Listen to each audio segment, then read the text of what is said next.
Hello guys, tonight I show you some secret about shooting and retouching interior design. Come and join me.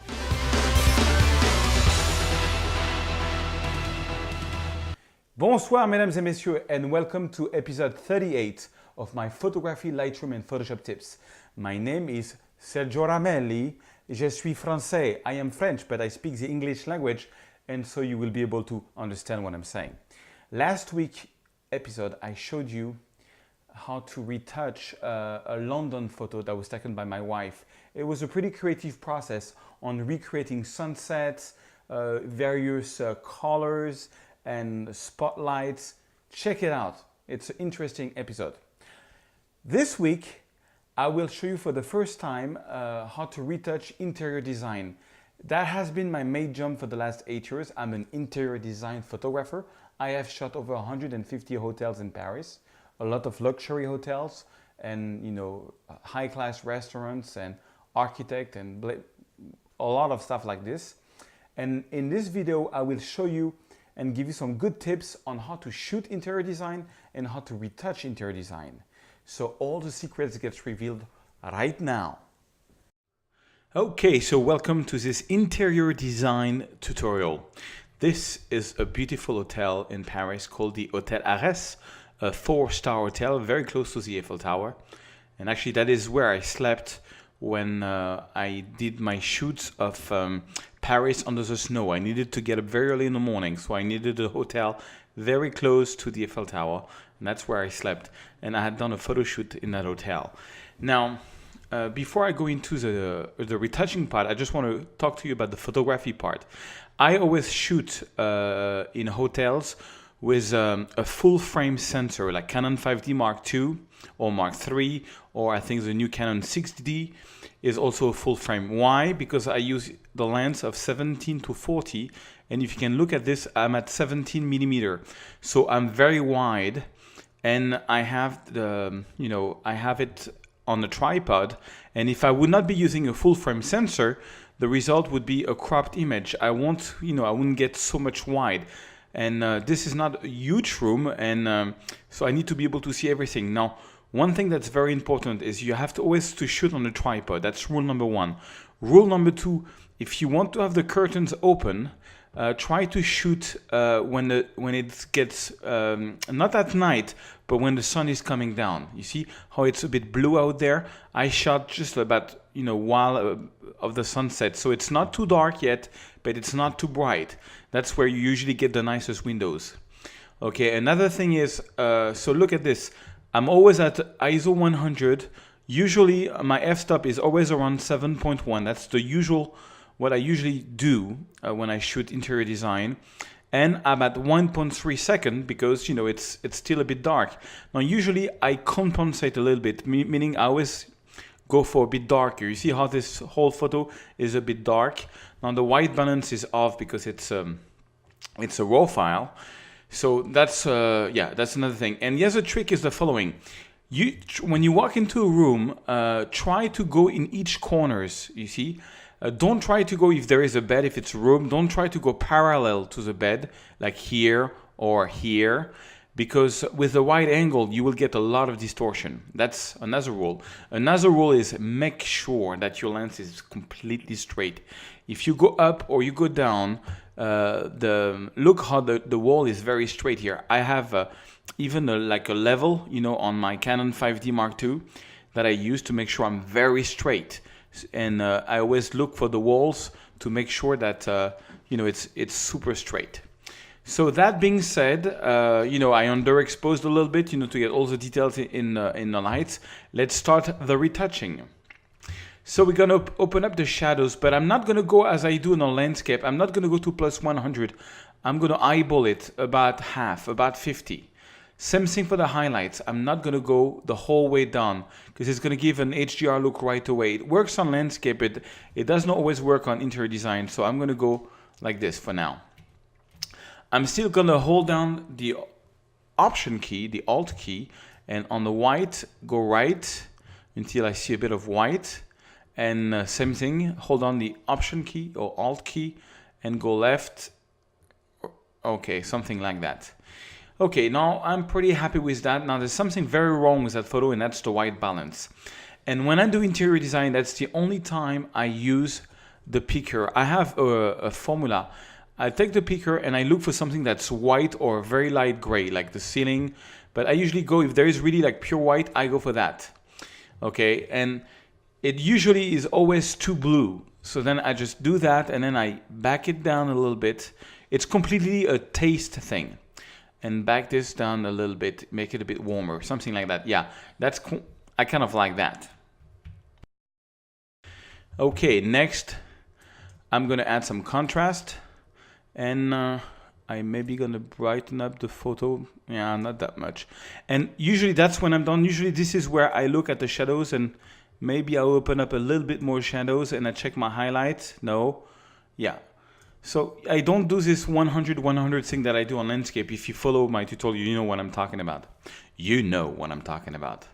Okay, next let's go into sharpening and noise reduction. I look at the floor, and I look at the darkest part of the floor because this is where there is the most noise.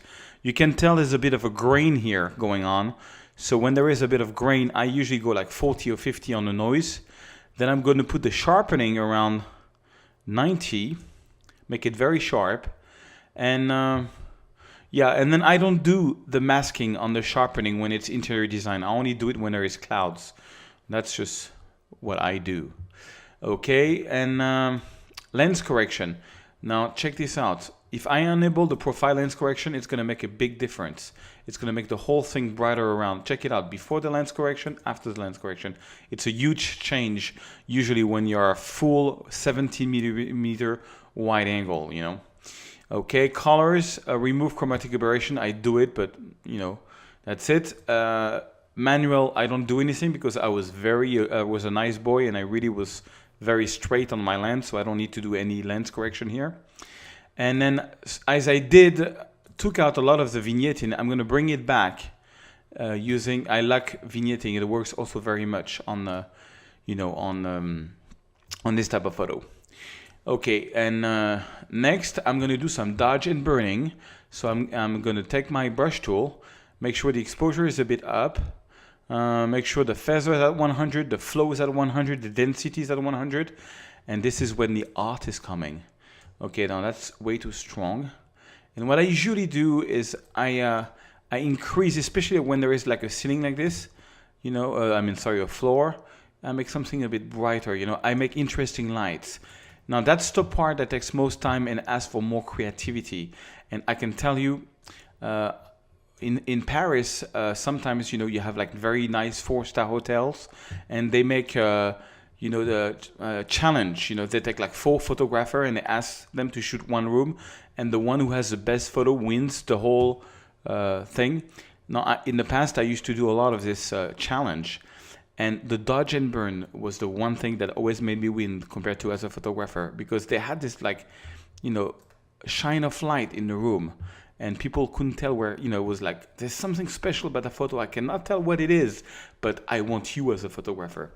So dodge and burning in Lightroom or Photoshop, I think, is one of the biggest secrets of photography. I mean, at least it brought me a lot of money in contracts.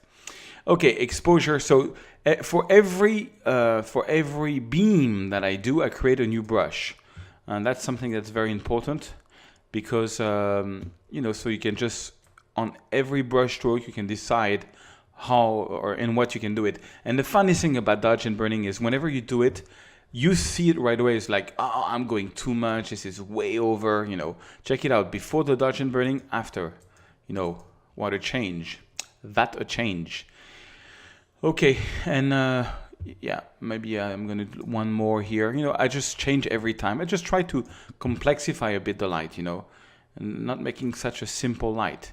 And if I think one thing is too strong, you know, like this, for example, I just can take it back and back down a bit the lights.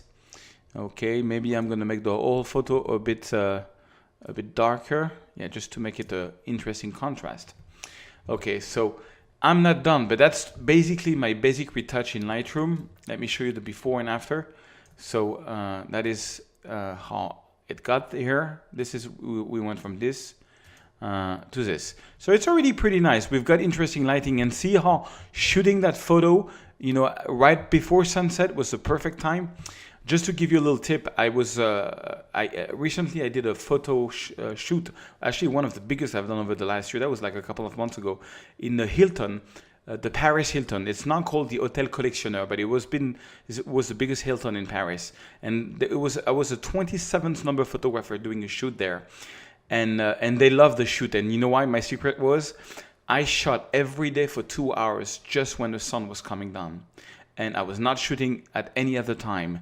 So all the rooms had this sort of like, you know, I just had the curtains open like this, you know, and it was a bit blue outside, and all the colors, you know how it is when you close the curtains or when you wait for the sun to come down, you know, the interior light becomes very, very strong, and they are the only thing lighting the room, and it makes interesting lighting. If I had a big sun coming in, it would take out all this, you know, complex lighting that you have inside, what we call practical light. It would take them all out, you know, because the sun is stronger than every other light. So that's really one of my secret as a, you know, interior design photographer. Okay, now a couple of things that I want to do, but I cannot do this in Lightroom, so we are going to go to Photoshop. I want to take this little thing here. This is very ugly. That's the electric cable for the lamp. And there is some dust I want to take out on the ceiling. And I want to show you a little secret about beds. But this is in Photoshop, so let's go right, edit in Photoshop CS6. Okay, open it anyway, because you get that message when you did not upgrade your Photoshop and you upgraded your Lightroom like I did. Okay, I never do my retouching on the original layer. I always duplicate the layer first. So let's first take care of this. This is awful to do. Here we have an electric cord, and usually what I do is I tried several things, but really what works the best for me is a good old stem tool. The good old stem tool, you know, it's the one thing that always works. So now I'm just gonna right click here, alt click to this is the source point, and I'm gonna use that. And I know I'm gonna do a bit of a mess on the you know, the motif here, but you know what? Usually no one can see the difference. You know, just cannot tell. I've never had anyone says, "Hey, did you do something here weird?" You know, just never happened. So the whole thing about the stem tool is to start well, you know. Okay, now there is some motif there. That's fine. I just don't like this electric cords. So, oops. You know, like what I do is when there is a line, I just click Alt here, and then you have a preview. I make sure that preview is fully aligned, and now I'm happy. So I know I can just go and do this thing. Of course, you know, well, it made a bit of a mess here, so I'm gonna have to clean that up. But I usually go two steps. First, I do the big, you know, the big cloning, and then I take the time to really make it more well. But this is really like zoomed in. You know, that photo is not going to be used. And I'm on video, so I don't want to take up too much of your time. So I'm going to do a dirty job. So don't say, "Oh, it was a bad cloning." I know it was a bad cloning, but I was on a rush. Okay, now I'm really making a mess here. I'm just trying to get this out, this motif that I took out. Oh, you know what? I messed up. I'm going to restart. I'm sorry. So that happens, you know. Cloning is like I'm just going to restart over. And yeah, I'm going to go this way maybe and just take out the cord here. Okay. And yeah, it's really it's an art. Doing right cloning is really an art. I can tell you that. The way I make my mouse bigger and stronger is by holding on the Alt and Control key on my Mac, and moving my mouse. That makes it makes this effect. Okay. Now, oops, Pump Z, because that's a mistake. You know what? I'm gonna go bigger. Whenever I can go bigger, I go bigger. Like I'm gonna take this, and yeah, and just go like this, and maybe like this. Okay. Okay, that's a bit of a better job. It's not perfect, but it's a bit of a better job. Okay, and I just don't want attention to be dragged on this. So you know what? I'm going to go fast now because I don't want to take you forever on this cloning thing. If you want, I will do a full video on cloning one day, but not today. That was not the main thing I wanted to show you. I wanted to show you a bit of cloning, but you know, not like 2 hours of cloning. Come on, this is too much. Undo and do because I did the mistake. Okay, and yeah, it's gonna be a mess, but okay, fine. Please forgive me. Forgive me, I made a mistake. Okay, that's good enough, but check it out. That's how people is gonna view the photo, before, after. Okay, so that's one thing. The other thing I wanna do is, it's an old floor, a wooden floor, and it's got all kind of dust. When you have that, then the best tool to use is the healing brush tool. Healing brush tool, you just click and the brushes and the spots goes away. So you take the time to just, you know, just click. It's beautiful. It's going to analyze the texture that's around and make it all clean. There was just a bit too much dirt there. And okay, so that's the tool I use to clean up, you know, when you have spots on the floor. And oh boy, this is really dirty here. Okay, if it's really too much dirty, sometime what I do, and that's probably what I'm going to do there, is I blur a little bit the floor just to make it, you know, sometime I did that in an hotel because the floor was just, the wooden floor was just like too dirty at some points, you know, too old, like, oops, Command Z, when you do a mistake, Command Z. So yeah, that's the idea. Now, one of the main tricks that I do whenever I take a photo of a hotel, whenever there is a bed going on or when there is curtains, you see this? What you have like a very strong shadows in that room. So the smallest wrinkle on the bed is casting these very strong shadows, and that's pretty ugly. So what I usually do is I duplicate the layer, and then I go into Filter, Blur, Gaussian Blur. Okay, and yeah, I'm going to Gaussian blur a bit, like about 9 pixels is going to do it. And then I press the Option key and click on the mask tool. So we have a mask. I take a brush with the B. B is brush. Get the opacity about 80%. Make sure it's white. So we have a black mask. I'm going to paint on white. And so it's going to get the blur to come out. The whole idea is I want people to not have attention on the wrinkles. I think they're too strong. And they just cast, you know, they just drag attention to the people, you know, and that's not good. Because if you drag attention to the wrinkles, people, you know, don't buy your photography. They say, oh, I don't know. You know, sometimes people, they don't know why the photography is good. They just feel it's good, you know. They just cannot, there's something about that photo that I like, you know. I hear that all the time. You know, it's emotional, but I can't tell what it is. Well, what it is dodge and burning, is, you know, making sure nothing is harsh, you know, catching up too much attention. That's what it is, you know. I mean, photography is all about a message, you know, and having wrinkles is really a distracting message. It's not reinforcing your message. It's getting people attention off that message. Okay, now here I messed up a little bit, so you know, it's a bit blurry here, so you just press the X key, so you have the black as the foreground now, and I'm just gonna do it here. You know, the whole idea is, look, less attention. It's like a magic trick, you know. Don't look in that direction. Before, after. Okay, and if you find that the floor is a bit too much dirty, I'm still on that thing. So instead of having a brush at 80%, I'm gonna have a brush at 20, and I'm just gonna brush a little bit, make the floor. Oh, sorry, I'm still on black, so I'm gonna go to white at 20. I'm just gonna make the floor slightly blurry, and it's just gonna make it clean. Yeah, because blur is like taking all the dust out. Yeah, very slightly. Okay, and there you have it, guys. That's my full retouch. So I'm going to Command W to close, save. It's going to bring it back in Lightroom. And then I'll show you the before and after next to each other, because now we have the import. So I'm going to reset this one. Yeah, I'm going to reset this one, which is the raw file. Okay, so that's before. And that's after, that's the final result.